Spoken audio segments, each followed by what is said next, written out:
हरिओम हरिओम हरिओम।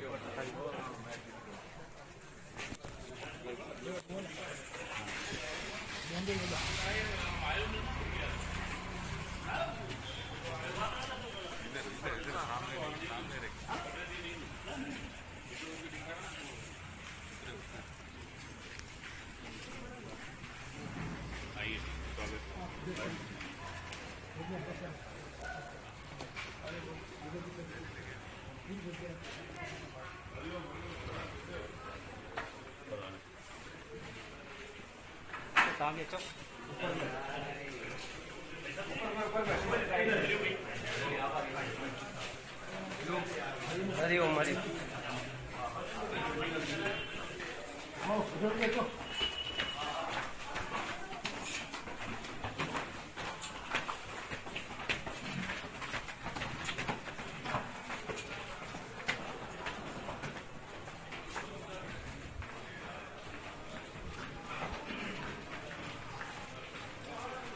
हरिओम।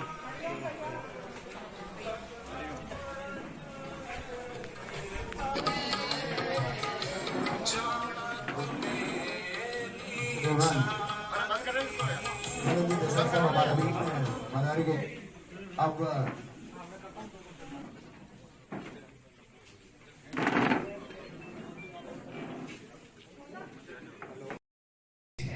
अगर ये आसक्ति से विरक्ति की ओर जाएगा तो ये दुर्गुणों से सद्गुणों की ओर जाएगा। ना इनके कॉन्डम बेचे जाएंगे, ना गर्भ निरोधक गोलियां बेची जाएंगी। मैं सरल और सीधी भाषा में इसलिए कह रहा हूं कि हमें यह समझने में आना चाहिए कि ये गहरी साजिश कैसी होती है।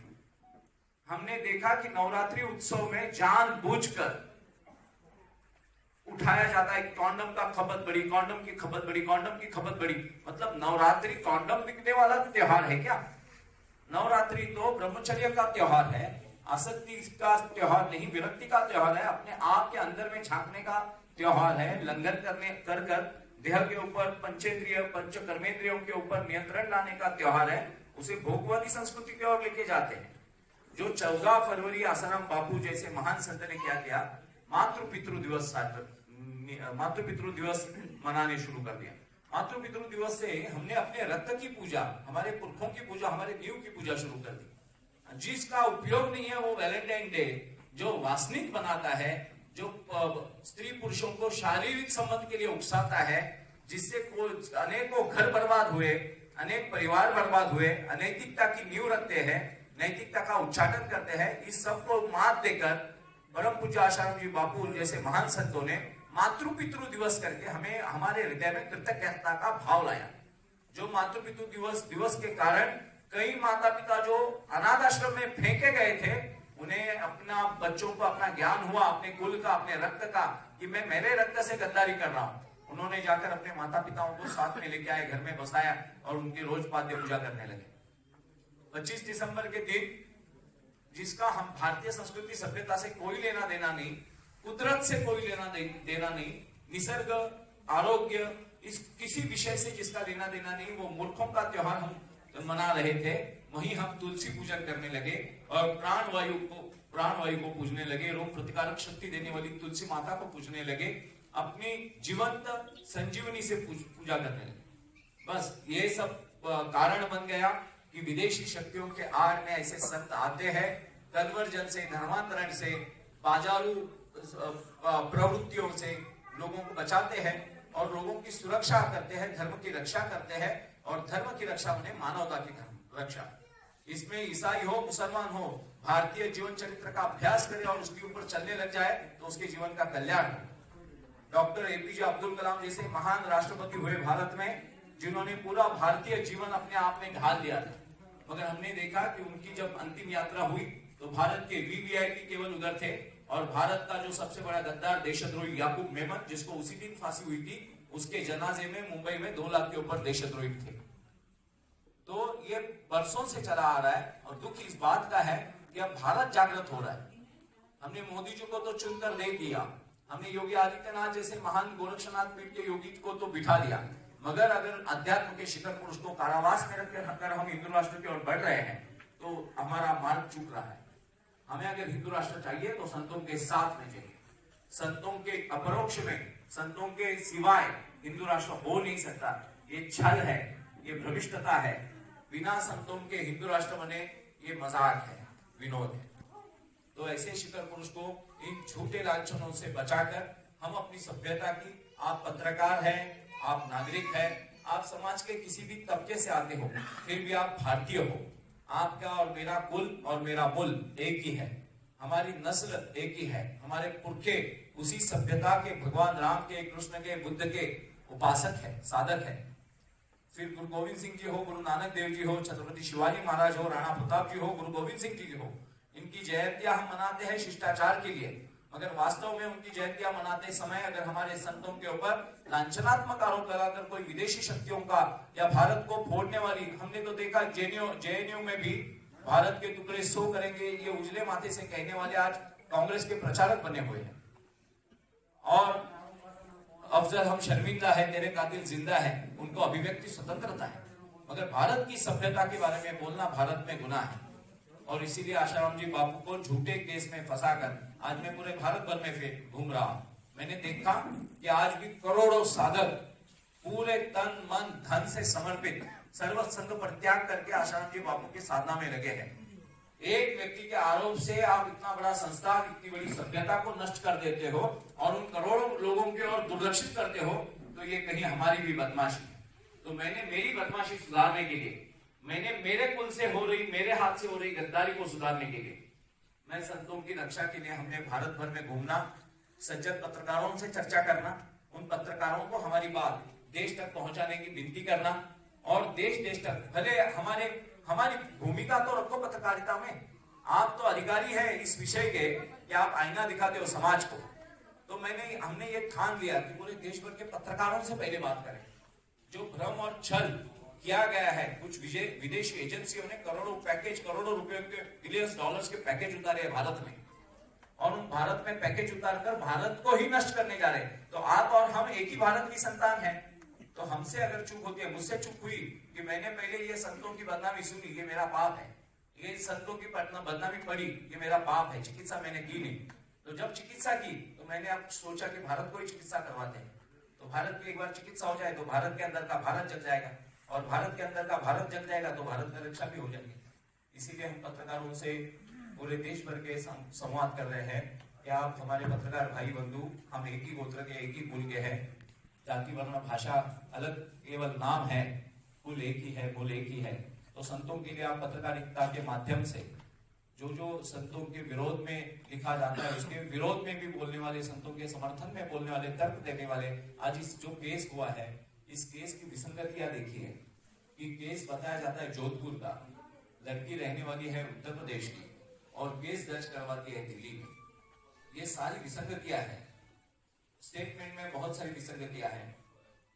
एक डीसीपी लांबा नाम के पहले आयो थे, उस केस के सबसे पहले आयो थे डीसीपी लांबा, और डीसीपी लांबा ने भरी प्रेस कॉन्फ्रेंस में कहा था कि अरे भैया बलात्कार का केस ही नहीं है, विनय भंग का केस है, विनय भंग का केस है। उनका तबादला तत्काल हो गया, दूसरे आयोग आ गए और फिर बलात्कार की धाराएं बढ़ाई गई। बलात्कार का अर्थ होता है पूर्णतः शारीरिक अतिरेकी संबंध।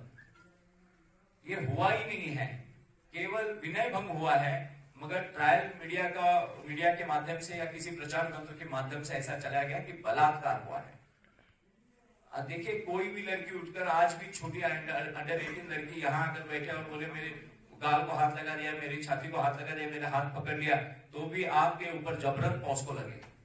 उसकी कोई चिकित्सा नहीं हुई, बवंडर मचा। कई ईसाई मिशनरी छोटी छोटी बच्चियों के ऊपर रेप करने में जेल में जाकर आ चुके हैं। कई मौलवियों ने अरबी में कुरान सीखने वाली लड़कियों के साथ बलात्कार किया है इसी भारत में, पुणे में, महाराष्ट्र में, मुंबई में। मेरे पास सारे केसेस हैं, मगर उनके लिए कोई किसी ने बवंडर नहीं मचाया, क्योंकि उनके ऊपर हाथ उठाना मतलब हमारी धर्मनिरपेक्षता के ऊपर हाथ उठाना, जो नकली धर्मनिरपेक्षता है। बस आसाराम बापू जैसे संतों को खत्म करना, इस भारत की धरोहर को मार देना ही धर्मनिरपेक्षता है। धर्मनिरपेक्षता का मुख्य लक्ष्य है भारत को बांधना, और भारत को बचाने वाले जितने भी हिंदूवादी आएंगे, देशवादी आएंगे, राष्ट्रवादी आएंगे, भगवत गीता वाले आएंगे, वो तो धर्मांध है। और अफजल गुरु को फांसी मत दो, अजमल कसाब को फांसी मत दो, याकूब मेमन को फांसी मत दो, याकूब मेमन की बच्ची उस समय छोटी थी, अब बड़ी हो रही है, वो रो रही है, तो जो बम विस्फोट में मरे उनके बच्चे नहीं रो रहे, और जिन्होंने बम विस्फोट किया उनके बच्चे रो रहे। और हमारी कितनी माँ बहनें बेवाएं हुई, हमारे कितने बच्चे अनाथ हुए, हमारे देश की कितनी विपरीत हानि हुई। विदेशी धन तक अजमल कसाब ने हमला करने के बाद हमारा पर्यटन बिलियंस डॉलर्स में उद्ध्वस्त हुआ। अजमल कसाब ने जब मुंबई के ऊपर हमला किया, उसने उदयपुर में नहीं किया, जोधपुर में नहीं किया, पुणे में नहीं किया, उसने मुंबई में किया, क्योंकि आपके देश की आर्थिक राजधानी वहां पर करने के बाद सारे देशों ने अपने टूरिस्ट को बताया भारत में जाना जीवित धोखा है। बस बिलियंस डॉलर्स का अपना नुकसान हो गया। और उस अजमल कसाब को बचाने वाले भी, उसकी उम्र की जांच करने वाले, वो अंडर 18 है क्या देखिए, उसकी मेडिकल जांच कीजिए। ऐसे भी लोग यहाँ देश में निर्माण होते हैं। कई लोगों ने तो अफजल गुरु को फांसी न हो इसके लिए दिल्ली में धरने तक दिए थे। जेएनयू में, जवाहरलाल नेहरू यूनिवर्सिटी में, अफजल हम शर्मिंदा है, तेरे कातिल जिंदा है, इसकी सीढ़ी फॉरेंसिक लैब में जाके आ गई और वो सिद्ध हो गई कि ओरिजिनल सीढ़ी है। फिर भी वो लोग अभिव्यक्ति स्वतंत्रता के नाम पर उजले माथे से घूम रहे हैं। सीए का विरोध करने वाली देशद्रोही शक्तियां, जो सीए कानून जो भारत के पूर्ण हित में है, उस सीए का विरोध करने वाली भारत विरोधी शक्तियां शाहीन बाग के नाम से सीना तान कर पूरे देश को कब्जे में लेकर बैठी थी। वो तो कोविड-19 की मेहरबानी है कि वो उठ गए, नहीं तो और 2 साल नहीं उठते थे और देश को जलाते रहते थे। टिकैत और डकैत नाम के ऊपर नकली किसानों के आंदोलन चलाकर भारत को भ्रमित किया जाता है, मगर संतों की ओर पूर्ण दुर्लक्ष्य किया जाता है। उनकी विडंबना की जाती है, चेष्टा की जाती है, उनकी निंदा की जाती है। जो घटना घटी है या नहीं घटी है उसका किसी ने चिकित्सा तक नहीं की। कोई व्यक्तिगत जाके किसी साधक से या कोई उच्च स्तर के उनके आसपास वालों से नहीं मिला। फिर भी सोशल मीडिया के ऊपर अपने अपने इंटरव्यूज में, बड़े बड़े लाइनों में, बड़ी बड़ी तर्कों में, संत कैसे, हिंदू संत कैसे बलात्कारी होते हैं। अरे मुझे वास्तव में लगता था कि अरे ये इसी मुल्क के लोग हैं, इसी मुल्क के, मगर विदेशी शक्तियों की चापलूसी में इतने डूबे हैं कि इनके अंतरात्मा भी मर गई कि अपने ही कुल के ऊपर लांछन लगाने में इन्हें जरा तक शर्म नहीं आती। तो हमारी आप सभी पत्रकारों से विनती है कि आप भारत का आईना हो, भारत का अंतरंग हो। आपको असली नकली अनेक चीजों का अभ्यास होता है। कई बार तो ऐसा होता है कि पत्रकारों का वो न्यूज तो करीब गलती से लगा भी देते हैं, मगर उनको बाद में उसके अंदर की असलियत पता चलती है और बाद में वो छपवा नहीं सकते हैं, कोई उनसे प्रस्तुत नहीं होता है कि अरे भाई ये न्यूज ऐसी है, इसीलिए वो छाप नहीं पाते हैं। तो आज हम पूरे भारत भर के पत्रकारों में घूम रहे हैं, केवल पत्रकारों को लक्ष्य कर रहे हैं, क्योंकि पत्रकार हमारे अधिकार के हैं, पत्रकार हमारे हैं। अगर झूठे मूठे लोग आकर उनके सामने रो सकते हैं, तो सत्यवादी लोग, धर्मवादी लोग उनके सामने आकर अपनी भूमिका क्यों नहीं रख सकते। और हमें विश्वास है कि पूरे भारत भर में मैंने जितने तर्क दिए, हमने जितने तर्क दिए, वो तर्कों के साथ भारत भर के पत्रकार अपनी भूमिकाएं वहां वहां रख रहे। अभी तक 100 के ऊपर के भारत भर के जिले जिले के पत्रकारों ने, अच्छी अच्छी पत्रिकाओं ने, अच्छे अच्छे न्यूज चैनलों ने, जिनका अच्छा टीआरपी है, उन्होंने इस विषय को उठाना शुरू कर दिया है। अब भारत अपनी इतिहास, अपनी करवट बदल रहा है, वैसे भारत अपनी करवट बदल रहा है। भारत असलियत की ओर जाएगा, संतों को छुड़ाएगा और धर्म की रक्षा करने वाले, संतों की रक्षा करने वाले हिंदू समाज की रक्षा इस भारत में अत्यावश्यक है। क्योंकि भारत बचा है तो संतों के कारण बचा है, संतों की साधना के कारण बचा है। इसी भारत का अफगानिस्तान हुआ, जो बामियान था, गांधार था, शकुनी जहां का नरेश था, उस गांधार का कंदाहार हुआ, बामियान का अफगानिस्तान हुआ, सिंध का पंजाब का पाकिस्तान हुआ, बंगाल का बांग्लादेश हुआ, कश्मीर को पाक व्याप्त कश्मीर बना दिया, उर्वरित कश्मीर, बचा हुआ कश्मीर झुलस रहा है। और भारत में अनेकों अंदर के गद्दारों ने पाकिस्तान जैसी परिस्थितियां अनेकों जिलों में बना दी है। तो हमारी सबसे विनती है कि मातृ पितृ दिवस मनाकर अपने कुल से, हमारी नींव से निष्ठा रखने को सिखाने वाले संत, तुलसी पूजन से पर्यावरण की रक्षा करने वाले संत, बलात्कारों में जब फंसाए जाते हैं, लांछन लगाए जाते हैं, तो उसके असलियत की खोज होनी चाहिए और सत्य बाहर आना चाहिए। इसके लिए भारत भर में भारत मंथन करने का हमारा प्रयास है।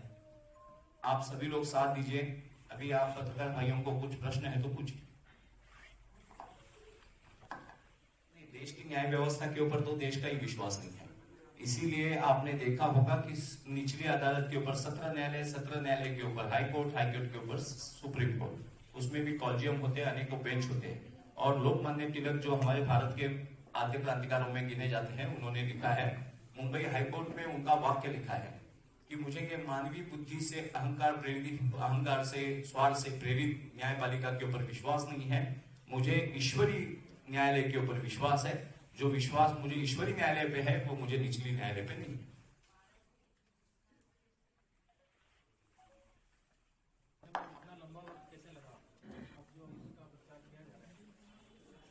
ऐसा है कि सभी साधक अपने अपने स्तर पर कर रहे थे, मगर एक परिस्थिति निर्माण होने के लिए जो कालावधि लगता है, उस कालावधि निर्माण होता है उद्विग्नता से। कुकर की सीटी भी बजती है तो उसको भी 15-20 मिनट देने पड़ते हैं। तो मानवीय उद्विग्नता, भारत ये अहिंसा का, देखिए आपने देखा होगा कि आसाराम बापू के साधक जितने भी है ये अहिंसक है, ये उपद्रव मूल्य इनका शून्य है। अगर इनका उपद्रव मूल्य होता था, आज मौलाना साहब को गिरफ्तार नहीं कर रहे हैं मरकज वाले, जिसने सारा कोविड-19 फैला कर रखा है। मगर आसाराम बापू के साधक 12-15 करोड़ है, मगर उपद्रव मूल्य शून्य है, न्यूसेंस वैल्यू शून्य है। वो साधना में संपन्न है, एक मनुष्य के स्तर पर वो सज्जन और पूर्ण है, मगर उपद्रव मूल्य देने वाले लोग नहीं है। अगर 50 लाख भी लोग उपद्रव मूल्य, आज देखिए किसान आंदोलन आपने देखा, उन्होंने उपद्रव मूल्य मचा दिया कि किसान आंदोलन, किसान कानून जो किसानों के हित में था उसको भी पीछे लेना पड़ा। जनता जुड़ रही है। मैं तो आसाराम बापू का साधक नहीं हूँ, फिर भी मैं अगर जुड़ जाता हूँ तो ये जनता जुड़ने का ही आगाज है। उनके पास फंडिंग भी बहुत था ना। हमने देखा दिल्ली में कि मलाई बर्फी और बिरयानी खिलवाई जा रही थी, उनको खाने पे देने के लिए आप जैसे सज्जन या बाकी कोई है नहीं, हमें स्पॉन्सर कोई कर नहीं रहा, अपने अपने बल पर हम लोग कर रहे हैं। और किसान आंदोलन के पीछे पत्रकारों ने भी देखा, आपने भी देखा, उनके पैर दबाने के मशीनों से लेके, उनके मसाज करने से लेके, उनको सुबह शाम नाश्ता, दो टाइम अच्छे से खाना, सभी उनकी मेहमान नवाजी की जा रही थी। तो वहां भूखे नंगे भी दौड़ रहे थे।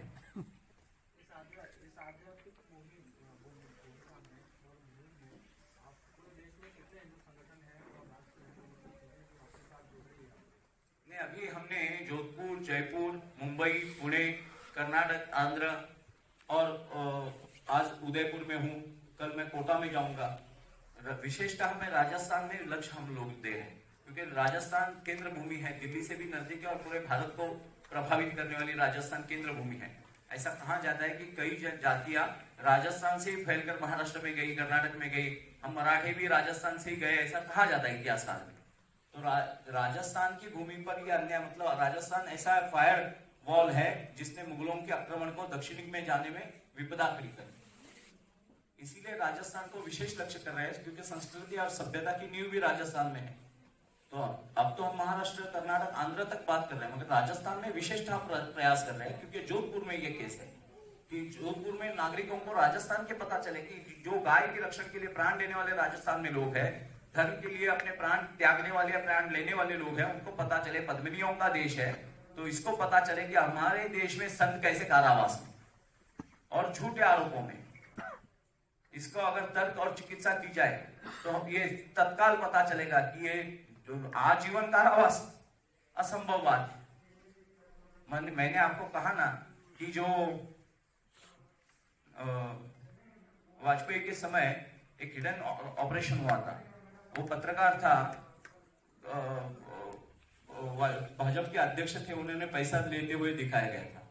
और उसके बाद में सब होने के बाद वो पत्रकार गोवा में रेप में फंसा, उस दहेल का प्रकरण, तरुण तेजपाल।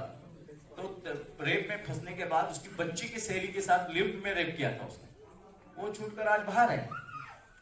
जो ज्ञान की बातें बटोर रहा था वो तरुण तेजपाल बाहर है, क्योंकि उनके साथ विदेशी शक्तियां काम करती है। वाजपेयी की सरकार को अराजक में, अस्थिरता में लाने के लिए वो प्रयास किया था, और उस समय वो प्रयास एक मात्रा में सफल भी हुआ था। वो तरुण तेजपाल अपनी बच्ची के सहेली के ऊपर बलात्कार करता है, वो सिद्ध भी होता है, फिर भी आज बाहर है, कोई बवंडर नहीं बचा। केवल आसाराम बापू संत परंपरा से आते हैं, साधु परंपरा से आते हैं, इस आध्यात्मिक धरोहर से आते हैं। आध्यात्मिक धरोहर से कोई छोटा मोटा साधु नहीं, जिसने 10-12 करोड़ के ऊपर सालत निर्माण किए, ब्रह्मचर्य निर्माण किए, अच्छे अच्छे कुलों का निर्माण किया, कुलों का आत्मभान में लाया, ऐसे साधु को बदनाम करो जिससे भारत बदनाम हो। नहीं, जंग अदालत में लड़नी पड़ेगी, मगर जनमत तैयार करना पड़ेगा, क्योंकि अदालत का भी अंग जनमत है। आज मीडिया ट्रायल चलने के कारण आसाराम बापू की बात सुनने के लिए न्यायाधीश तक तैयार नहीं है, क्योंकि वही जज पहले अपने चाय के टेबल के ऊपर पेपर पढ़ते हैं, न्यूज चैनल देखते हैं। आपको मैं बताता हूं, आप अगर न्यायालय नहीं भी है, फिर भी न्यायालय की दिशा निश्चित करने वाले पत्रकार आप ही। आज जो आपके बाद हम लोग यहाँ सभाएं करेंगे, हम गांव-गांव में, ग्रामीण क्षेत्र में, जिले-जिले में जाकर इस लोगों को इस विषय के तर्क एविडेंस के साथ बताएंगे। मैंने एक छोटा सा तर्क आपको दिया कि लड़की जोधपुर की है, लड़की उत्तर प्रदेश की है, घटना जोधपुर की बताती है, एफआईआर मात्र दिल्ली में जाकर करती है। तो ये विसंगति है। दिल्ली में एफआईआर दर्ज हुई, वैसे के वैसे शब्द लिखे गए और बाद में वो एफआईआर यहाँ जोधपुर में भेजी गई। लड़की रहने वाली यूपी की है। ये जो विसंगति है, यही तर्क इतना बलवान है अपने आप में। मैंने डीसीपी लांबा का स्टेटमेंट बताया आपको, मैं एक आईपीएस अधिकारी जो आईओ था उनका स्टेटमेंट आपको बता रहा। उन्होंने पत्रकार परिषद में कहा कि अरे भाई ये रेप है ही नहीं, ये विनय भंग है, और बाद में उनको तत्काल तबादला किया गया, दूसरा आईओ आया और रेप की धारा उनके ऊपर स्टेटमेंट दी और बाद में मीडिया ट्रायल।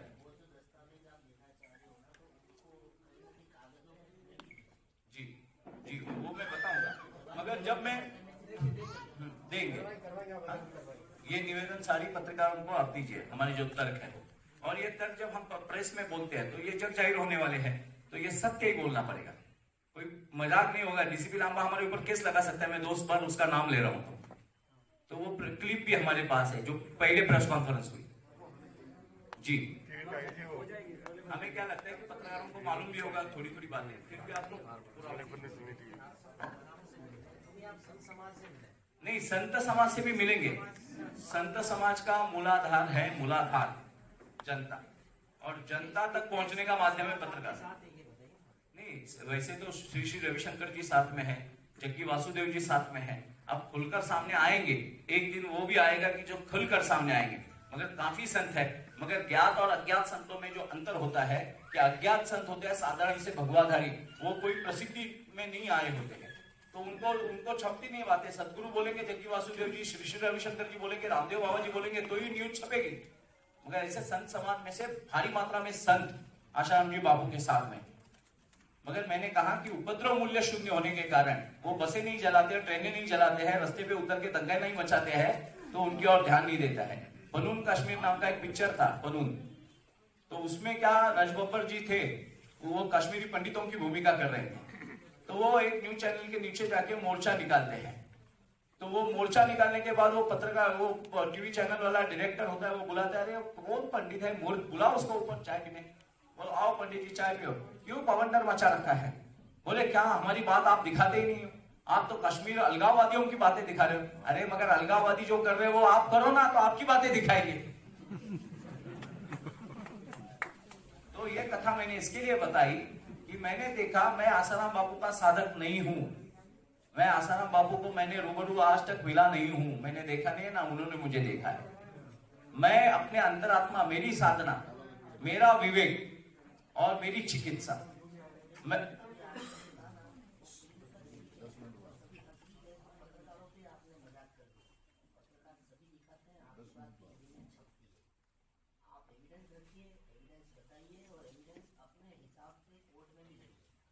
नहीं, कोर्ट में तो लड़े जाएंगे। पत्रकारों में बोलना इसका नहीं, पत्रकारों का उदाहरण देना इसका कारण था कि ऐसी बातें उस समय का, ये मैंने मेरा उदाहरण नहीं दिया, घटना जो फिल्म में है वो बताई आपको। ये तर्क इसके लिए दिए जा रहे हैं कि ये देश बवंडर मचाने वालों का तत्काल प्रभाव में आ जाता है। मैं आपके ऊपर ना निंदा कर रहा हूं ना टीका कर रहा हूं, मैं एक एक तर्क दे रहा हूं। वातावरण निर्माण करना पड़ता है, बुद्धि के स्तर पे अनेक अंग होते हैं, चिकित्सा के अनेक अंग होते हैं, उनमें अनेक तर्क देके उस विषय की ओर लिया जाता है।